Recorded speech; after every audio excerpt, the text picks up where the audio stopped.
മഹാരാഷ്ട്രയിൽ ബി.ജെ.പിയുടെ നേതൃത്വത്തിലുള്ള സർക്കാർ അധികാരത്തിൽ വന്നതോടെ കൂടെയുള്ള ഘടകകക്ഷികൾക്ക് പുല്ലുവിലയാണ്.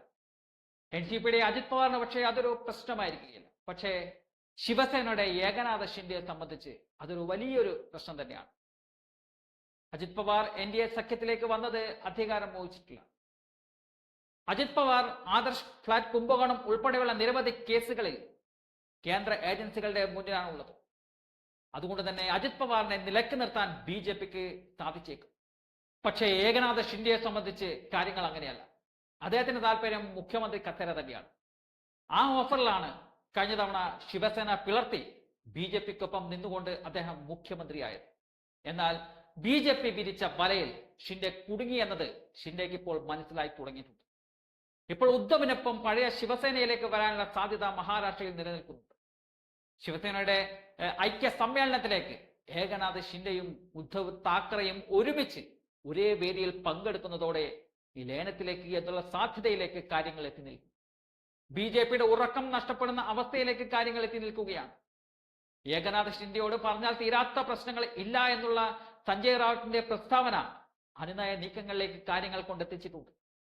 ഷിൻഡെയുടെ ഗ്രൂപ്പിന് 57 സീറ്റുകളാണ് മഹാരാഷ്ട്രയിലുള്ളത്. ആകെയുള്ള 288-ൽ ബി.ജെ.പിക്ക് 132 സീറ്റുകളുണ്ട്. കൂടെയുള്ള അജിത് പവാറിന് 41 സീറ്റുകളുണ്ട്. അതുകൊണ്ട് തന്നെ ഷിൻഡെ ഒരുപക്ഷെ നിർണായക തീരുമാനം എടുത്താലെന്നും സർക്കാർ താഴെ വീഴില്ല എന്നത് ബി.ജെ.പിക്ക് ആശ്വാസം നൽകുന്ന ഒരു കാര്യമാണ്. ശിവസേനയെ രണ്ടാക്കി മഹാരാഷ്ട്രയിൽ ബി.ജെ.പിക്ക് വളരാനുള്ള വഴിയാണ് ബി.ജെ.പി വെട്ടിയത്. ഏകനാഥ ഷിൻഡെയെ ഉപയോഗിച്ച് ബി.ജെ.പി അത് ഭംഗിയായി നിറവേറ്റി.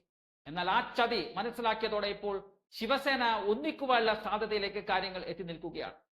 പണ്ട് 2014-ൽ നരേന്ദ്രമോദി ഒരു വലിയ റാലി സംഘടിപ്പിച്ച് മഹാരാഷ്ട്രയിലെ എല്ലാ ജില്ലകളിലും പര്യടനം നടത്തി.